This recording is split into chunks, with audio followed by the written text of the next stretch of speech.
Қайырлы күн, құрметті салық төлеушілер.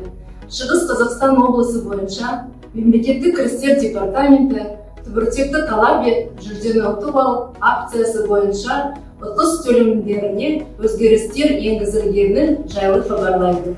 Ол үшін 11 тамыздан бастап Ойпон қосымшасын жаңарту қажет.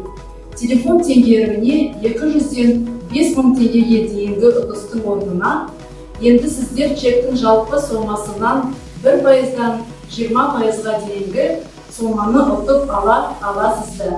Барлық жіберілген чектер бас жүлде 1 миллион теңгенің ұтысына қатысады. Жаңа ережелерге сәйкес чектерді жіберу үшін Ойпон қосымшасын жаңарту қажет. Құрметті салық төлеушілер, Шығыс Қазақстандықтар, сіздерді түбіртекті талап ет, жүлдені ұтып ал акциясына белсенді түрде қатысуға шақырамыз. Қатысыңыздар, жүлдені ұтып алыңыздар. Қайырлы күн, Шығыс Қазақстан облысы бойынша Мемлекеттік кірістер департаменті түбіртекті талап ет, жүлдені ұтып ал акциясына белсенді түрде қатысуға шақырады.